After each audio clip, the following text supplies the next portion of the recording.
Episode number 4। क्या आप वही हैं? हाँ, मैं वही हूँ। माफ फरमाइए, मैं उस रोज ऐसी परेशानी में थी कि आपका शुक्रिया भी अदा न कर पाई। अगले ही दिन मुझे फ्रांस जाना पड़ा। वहाँ जब तक रही आप याद आते रहे। आप सोचते होंगे ना कि कैसी बदअखलाक औरत थी। मेरे तो रहे सही हवास भी जाते रहे। उसने अपनी शख्सियत के सहर में मुझे गिरफ्तार कर लिया था। मैं उससे कुछ भी न पूछ सका। उसका मबहूत कर देने वाला हुस्न अपने अंदर मुझे इस तरह जज्ब कर चुका था कि मैं अपने हवासों में न रहा। मुझे पहले अंदाजा ही न था कि नुस्वानी हुस्न की बिजली इस तरह जला देने की खासियत रखती है। वक्तन फवक्तन हमारी मुलाकातें मुख्तलिफ तकरीबात और क्लब्स में होती रही और उसकी मोहब्बत यकतरफा तौर पर मेरे दिल में परवान चढ़ती रही। बारहा चाह के हरफे मुद्दा जुबान पर लाऊं, लेकिन इस डर से कुछ न कह सका कि मुबादा वो इसे फ्लर्ट समझे। मेरी गुमराहियों की दास्तानें सोसाइटी में वैसे भी जुबानें ज़द-ए-आम थी। ताहम लड़कियां सब कुछ जानते हुए भी मेरी तरफ खींची चली आती थी, क्योंकि मैं खूबरू जवान रईस था। हर लड़की यही सोच कर आगे बढ़ती कि शायद वो मेरी मंजिल बन सके, लेकिन मैं हस्बे आदत जल्द ही उससे उकता जाता। मेरी नजरें खूब से खूबतर की तलाश में भटकने लगती। तब अचानक मुझे अपने बाप के इंतकाल की इत्तला मिली। यह खबर मुझ पर कयामत बनकर टूटी। मैं गम से निढाल था। पछतावे का कर्ब अलग के गुज़श्ता कई साल से रंगरलियों में खोकर बाप से मिलने भी नहीं गया था। सब कुछ छोड़ छाड़ कर मैं फेंगरीफेन रवाना हो गया। चंद रोज तदफीन की मसरूफियात और मेहमानों की आवभगत में गुजर गए। हमारे खानदान के अक्सर अफराद दूर दराज के इलाकों से जमा हुए थे। उसके बाद कानूनी कार्रवाइयां करना पड़ी। जब ये काम मुकम्मल हुआ तो सुकून हुआ। सब मेहमान रुखसत हो गए और किला फेंगरीफेन में मेरे और मुलाजमीन के सिवा कोई न रहा, तो मुझे अपनी जिंदगी के बारे में संजीदगी से गौर फिक्र का मौका मिला। यहाँ तन्हाई में यस्सर आई तो अंदाजा हुआ कि मेरी मसरूफियात किस कदर फजूल और जिंदगी को जाया करने के मुतरादिफ थी। मेरे पेशे नजर कोई मकसद नहीं था। मुझे अपने और किसी जंगली जानवर के दरमियान कोई फर्क महसूस न हुआ, जो खाता पीता है, जबली तकाजे पूरे करता है और मर जाता है। अपने गुजरे दिनों पर नदामत महसूस होने लगी। मैंने अब फैसला कर लिया था कि लंदन वापस जाने की बजाय यहीं रहकर वालिद की जायदाद की देखभाल करूंगा। अपने फार्म हाउस और पालतू घोड़ों की तरफ तवज्जो दूंगा। भरपूर सेहतमंद जिंदगी गुजारूंगा। लेकिन जब भी मैं फारिग होकर अपने बिस्तर पर लेटता तो रात की पुरसकून खामोशी में दिल की हर धड़कन जैसे कैथराइन का विर्द करती महसूस होती। मेरे इरादे मुतज़लज़ल होने लगते और सुबह होते ही मैं लंदन भाग जाने की सोचकर सो रहता। ऐसे ही किसी लम्हे ने मुझे शादी का मतलब समझा दिया और मैं उस पाकीज़ा बंधन का कायल हो ही गया। इस तसव्वुर से ही मेरी रूह खिल उठी कि आने वाले किसी मुबारक दिन कैथराइन मेरे पास इस घर में होगी। मेरे सोने घर में फूल से बच्चे खिलेंगे तो जिंदगी कितनी हसीन होगी। बस उसी वक्त मैंने कैथराइन से शादी करने का फैसला कर लिया। कैथराइन अगरचे बहुत दौलतमंद खानदान से ताल्लुक नहीं रखती थी, लेकिन हस्बे मनसब के एतबार से वो आला खानदानी रवायात की मालिक थी। यूं भी दूसरी लड़कियों से किरदार में बहुत मुख्तलिफ थी। उसके हुस्न से ज्यादा उसकी शाइस्तगी और तहजीब काबिल तारीफ थी। सबसे बड़ी खूबी ये थी कि मैं उससे वाकई मोहब्बत करता था और समझता था वो भी यकीनन मुझ में दिलचस्पी रखती है। हालांकि उसने कभी इस बात का इजहार न किया था। मैं गलती पर था, मगर दिल न मानता था। मैं ये सोचने की हिम्मत नहीं रखता था कि मुमकिन है कैथराइन मुझसे मोहब्बत ना करती हो। ये फैसला करते ही मैं फौरन लंदन पहुंचा। कैथराइन को शादी की पेशकश की। उसने वो इस तरह मुस्कुराहट से कबूल की गोया उसे अपने बिस्मिल की नींद जाने का बखूबी अंदाजा था, और ऐसी पेशकश उसके लिए कतई गैर मुतवक्का न थी। हमारी शादी लंदन के ऊंचे तबके की शानदार तरीन तकरीब थी, क्योंकि दौलत मेरे लिए कोई मसला न थी। शादी के फौरन बाद हम तवील हनीमून के लिए निकल गए। मुल्क के तुलो अर्ज में जहाँ भी कहीं खूबसूरत तन्हाइयां मुयस्सर आ सकती थी वहाँ पहुंचे। हमने हनीमून जिंदगी के खूबसूरत तरीन दौर की हैसियत से मनाया। कायनात की रानाइयां सिमट कर जैसे हमारी बाहों में आ गई थी। हमने टूट कर एक दूसरे को चाहा, और मैं ये बात दावे से कह सकता हूँ कि जिस तरह मुझे कैथराइन को पाकर खुशी हुई थी, कैथराइन उससे कहीं बढ़कर खुश नजर आती थी। फिर ये सर्द मेहरी अब मेरी समझ में नहीं आ रही। तो मिस्टर फेंगरीफेन, आपके ख्याल में कैथराइन के रवैये में तब्दीली कब शुरू हुई? कैथराइन के रवैये में ये तकलीफ दे तब्दीली उस वक्त पैदा हुई जब हम हनीमून गुजार कर वापस यहाँ किला फेंगरीफेन में आए। इधर मेरा अपना दिल यही चाहता था कि हमेशा इसी तरह आजाद रहकर कैथराइन की मोहब्बत से लुत्फानंदोज होता रहूं।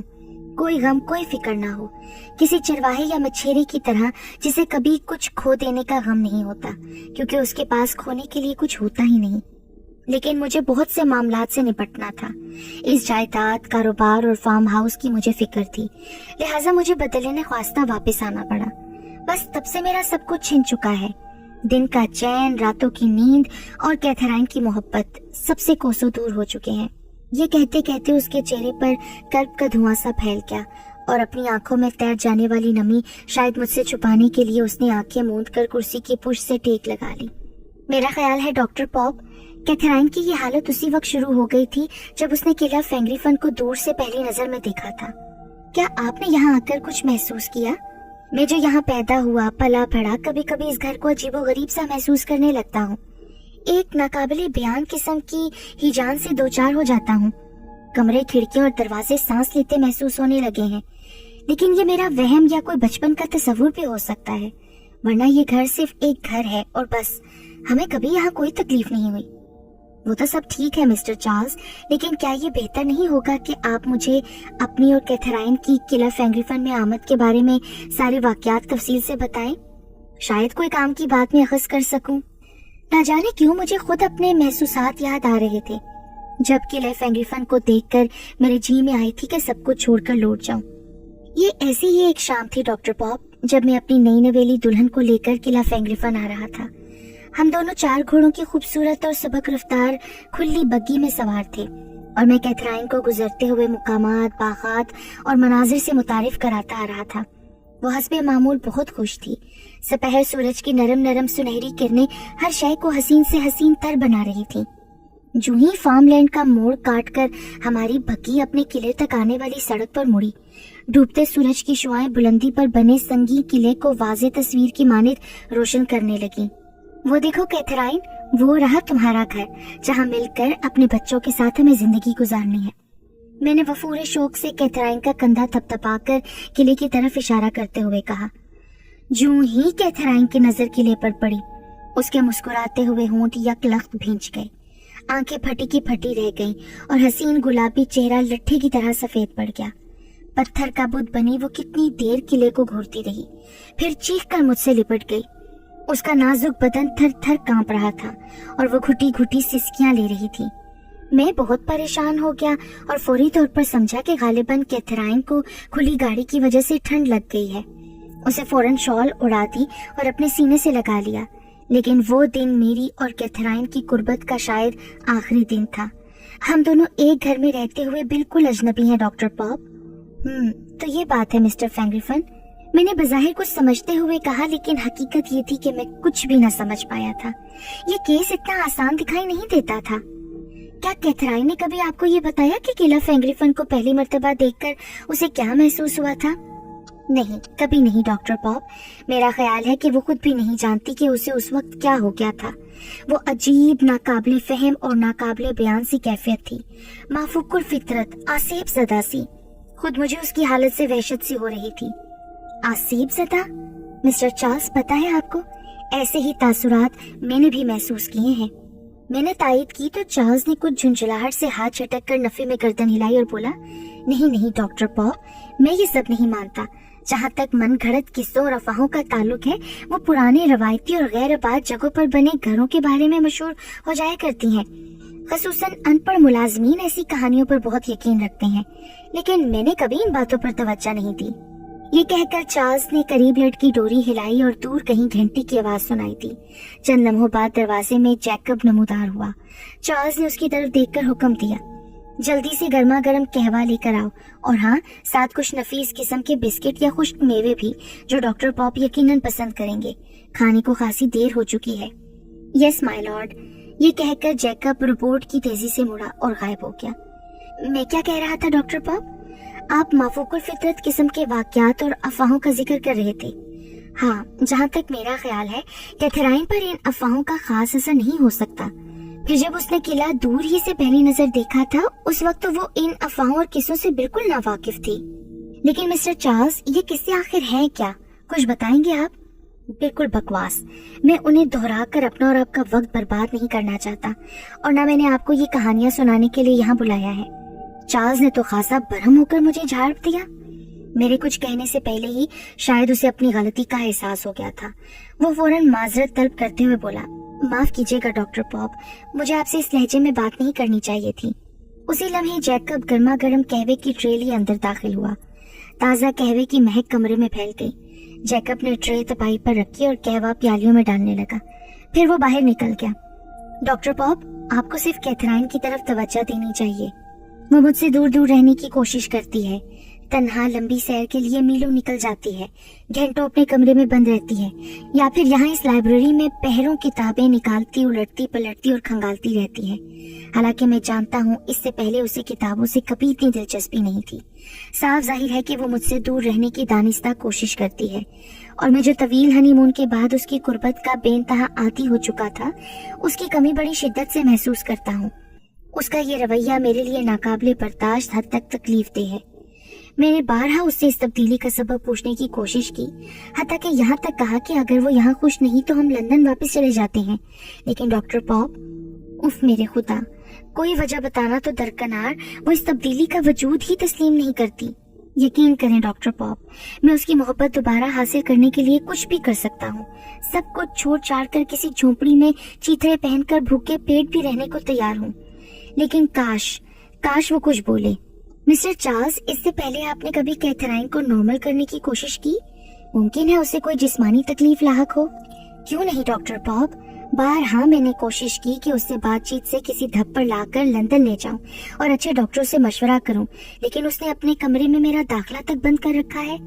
उसके साथ जो भी बातचीत होती है उसका जरिया मिसेस लियोन है या खाने की टेबल, लेकिन खाने की टेबल पर भी उसने कभी मेरी बात का बराह रास्त जवाब देना मुनासिब नहीं समझा। मैंने इसका फैसला वक्त पर छोड़ दिया कि शायद कभी उसे मेरे गम का अंदाजा हो और वो मुझ पर निगाहे गलत अंदाज डाले, मगर ऐसा कभी ना हुआ। और जब से ये खबर मुझ तक पहुंची कि वो माँ बनने वाली है, मेरी हालत उसका आप अंदाजा नहीं कर सकते। महीनों गुजर चुके हैं, मैं उसके कमरे में गया हूँ और ना ही वो मेरे कमरे में आई है। इस बात को तमाम मुलाजमीन भी अच्छी तरह जानते हैं, और अब वही नौकर चाकर इधर उधर खड़े चमकोइयां करते हैं। मैं बारहा अपने कानों से सुन चुका हूँ, लेकिन खून के घूंट पीकर खामोश हो जाता हूँ, क्योंकि डॉक्टर, मैं वाकई उससे मोहब्बत करता हूँ। मैं चाहता हूँ कि वो मुझसे कुछ कहे तो सही, मैं उसका ये अजीम गुनाह भी माफ कर दूंगा, लेकिन अफसोस कि वो पत्थर हो चुकी है। उसे मेरी किसी कुर्बानी, किसी एहसास की जरूरत ही नहीं रही। मिस्टर चार्ल्स, क्या आपने मुझे हर बात बता दी है? कुछ छुपाया तो नहीं ना? नहीं, मेरा ख्याल है डॉक्टर पॉप, मैंने आपसे कुछ नहीं छुपाया, और छुपाने की जरूरत भी क्या थी। मैं मिस्टर चार्ल्स की इस हालत से मुतासर हुए बगैर न रह सका और कहा, मैं कल आपकी बीवी से मुलाकात करूंगा सर। उम्मीद है कोई तो बेहतर सूरत सामने आएगी। शायद मैं आप दोनों को दोबारा मिलाने के लिए कुछ कर सकूं। अच्छा डॉक्टर पॉप, अब आप आराम कीजिए, बहुत देर हो चुकी है। शब बखैर। ये कहकर वो उठा और मेरे शब बखैर कहने से पहले ही दरवाजे से निकल गया। नींद मेरी आंखों से कोसों दूर थी और मैं कमरे की खिड़की में बैठा सिगार फूंके जा रहा था। चार्ल्स फैंग्रिफन की कहानी अगर सच थी तो वाकई अफसोसनाक थी। ये मामला मुझे नफ्सियाती केस से कहीं ज्यादा पेचीदा लग रहा था। थक हार कर मैंने कमरे में टहलना शुरू कर दिया और टहलते टहलते रुक कर खिड़की के पट पूरे खोल दिए। शायद ताज़ा हवा जहन को ताजगी बख्शे। दूर दूर तक होलनाक सन्नाटा था। एक हफ्ते के अधूरे चांद की मध्यम सी चांदनी में बुलंद बाला दरख्तों के साए बहुत पुरअसरार मंजर पेश कर रहे थे। मैं सोच रहा था मुमकिन है कैथराइन का दिल चाँद से भर गया हो और उसे वाकई मोहब्बत न रही हो, लेकिन फिर ख्याल आया कि आखिर ऐसी मजबूरी भी क्या थी जो इसे यहाँ से जाने से रोक सकती। मुझे रह रहकर मिसेस लियोन का पुरअसरार रवैया और कैथरीन की तंजिया मुस्कुराहट याद आ रही थी, जो खाने की मेज पर मैं देख चुका था। और चार्ल्स फैंग्रिफन के बयान करदा कब्रिस्तान वाली कहानी पर गौर करता तो कैथराइन के डाइन होने का गुमान होने लगता, लेकिन जब उसकी मुहज्जिब गुफ्तगू और मासूम हसीन चेहरा याद आता तो उस पर यकीन ही न आता। बहरहाल मैं इस मसले का हल निकालने की ठान चुका था, क्योंकि ये मेरे ऊंचे नाम और शोहरत के लिए सबसे बड़ा चैलेंज था जिसका सामना मुझे बहर सूरत करना था। इसी कोशिश में मैं सिगार पर सिगार सुलगाए जा रहा था। रात भीग चुकी थी और इतने बड़े वसी किले में अब किसी जीरो की आवाज सुनाई नहीं दे रही थी। सब अपने अपने कमरों में दुबके पड़े थे। हाँ, कभी कभी दूर किसी कुत्ते के भौंकने की आवाज सुनाई दे जाती थी या किसी गीदड़ के चीखने की मनहूस आवाज रोंगटे खड़े कर देती थी। अचानक शमादान की शमें भड़की और लुएं थरथराने लगी तो मुझे एहसास हुआ कि ठंडी हवा के झोंके कमरे में आ रहे हैं और मेरे देखते ही देखते खिड़कियों के पर्दे फड़फड़ाने और पट जोर जोर से बजने लगे। मैंने गर्दन उठाकर कमरे से बाहर झांका तो कुछ नजर न आया। अधूरे चांद पे बादलों के टुकड़े छा गए थे और उनमें से हल्की चांदनी चमक रही थी। तेज ठंडी हवा से दरख्त साएं साएं कर रहे थे। आतिशदान की चिमनी से जब हवा शिद्दत के साथ गुजरती तो सीटियां सी बजने लगती और लकड़ियां चटक चटक कर आग भड़काने लगती। अचानक मुझे महसूस हुआ जैसे दूर दरख्तों के झुंड में एक साया हरकत से निकला हो। वो आहिस्ता आहिस्ता चलता मेरी जानिब बढ़ रहा था और अब वाज़ेह तौर पर इंसानी हुल्ले की शक्ल इख्तियार कर चुका था। मैं अपने आप को बहादुर तो नहीं लेकिन डरपोक भी नहीं कहता था, लेकिन उसे देखकर मेरे रोंगटे खड़े हो गए और गिगी बन गई। मेरे पैर जैसे जमीन में गड़ गए। मैं खिड़की से हट जाना चाहता था मगर जाने कौन सी नादीदा कुव्वत मुझे ऐसा करने से रोक रही थी। खड़े खड़े तो जैसे गोया सदियां गुजर गई हों। अब उस ह्योले की खोपड़ी से दो सुर्ख सुर्ख दहकते अंगारे नमूदार होते दिखाई दिए, जिनमें से ताकतवर मकनातीसी लहरें निकल निकल कर सीधी मेरे सीने में पेवस्त हो रही थी। मुझे अपना दम घुटता महसूस हुआ। मेरी रीढ़ की हड्डी में छुरियां सी चल रही थीं। मैंने दिल ही दिल में खुदा को याद किया और उस घड़ी को कोसा जब मैं इस मनहूस काम में दाखिल हुआ था। ऐन उस वक्त फिजा में खौफनाक जन्नाती कहकहा गूंजा और वो ह्योला होले होले हटता वापस अंधेरे में तहलील हो गया। मैं अचानक जैसे किसी भयानक ख्वाब से जागा था। जल्दी जल्दी खिड़की के पट बंद करके फूले हुए सांस के साथ अपने बिस्तर में मैं दुबका और दबीस कंबल पेशानी तक खींचकर लेट गया। फिर जाने कब धड़कते दिल को करार आ गया और मैं गहरी नींद सो गया। अगली सुबह बहुत सवेरे जागा तो मैं बिल्कुल नॉर्मल था। रात का खौफ का शायबा तक न था। मेरे अंदर का डॉक्टर भी जाग चुका था जो गुज़िश्ता रात जाने कहाँ खो गया था। मैं अंगड़ाई लेकर बिस्तर से उठा, सैर का लिबास पहना, छड़ी उठाई और बाहर निकल गया। आसमान पर बादलों के टुकड़े गायब हो चुके थे, लेकिन अभी धुंध ने फिजा को अपनी लपेट में ले रखा था। फिजा बहुत खुशगवार थी। मुझे ये देखकर हैरत हुई। कैथराइन पहले ही बाग में पहुंची हुई थी। गोया वो सुबह ही सुबह सैर की आती थी। हालांकि ऐसी हालत में खवातीन अमूमन खासी काहिल हो जाती हैं। वो सुर्ख ट्वीट का गाउन पहने बहुत खूबसूरत लग रही थी। मैंने करीब पहुंचकर कहा, हेलो मिसेस कैथराइन चार्ल्स, कैसी हैं आप? हेलो डॉक्टर पॉप, मैं ठीक हूँ। वो करीबी बेंच पर बैठ गई। मुझे एक बात बताइए डॉक्टर पॉप, आप यहाँ फैंग्रीफन किस लिए आए हैं? आपके शोहर ने मुझे बुलवाया है मैडम। क्या मेरे शोहर बीमार हैं? उसने तंजिया मुस्कुराहट लबों पर रखकर कहा। मुझसे फौरी तौर पर कोई जवाब न बन पाया तो मैं सोचने की मोहलत पाने के लिए इस्तरारी तौर पर अपने पास उगे हुए छोटे से खुदरू पौधे को उखाड़ने लगा, लेकिन मेरे जवाब का इंतजार किए बगैर कैथराइन खुद ही कहने लगी, मेरा ख्याल है चार्ल्स ने आपको मेरे लिए बुलवाया है। वो मुझे पागल समझने लगा है। नहीं मैडम, उन्हें तो ये तशवीश है कि आप बहुत नाखुश और अफसरदा रहने लगी हैं। तो क्या आप अफसुर्दगी का मुदावा कर सकते हैं? डॉक्टर, क्या कोई ऐसी दवा या जड़ी बूटी दुनिया में है जो अफसुर्दगी खत्म करके खुशियां दे सके? क्या आपके पास मेरी उदासियों को रूह से निकाल फेंकने का कोई तरीका है? अगर है तो जल्द बताइए। तो गोया आपने तस्लीम कर लिया कि वाकई आप उदासी का शिकार हैं और चार्ल्स की बात दुरुस्त है। एक मरीज अपनी बीमारी की तशखीस खुद नहीं कर सकता। ये तलाश करना तो डॉक्टर का काम है कि मरीज को तकलीफ क्या है। अगर चार्ल्स ने आपको मेरे ही लिए बुलाया है तो फिर मेरी परेशानी का सुराग लगाइए आप। ठीक है, मैं आपसे कुछ बातचीत करना चाहता हूँ। किस मौजू पर? किसी भी मौजू पर। अफसरदगी, मायूसी और नाखुशी के मुतालिक। हाँ, अगर आप पसंद करें तो इस मौजू पर हम गुफ्तगू कर सकते हैं।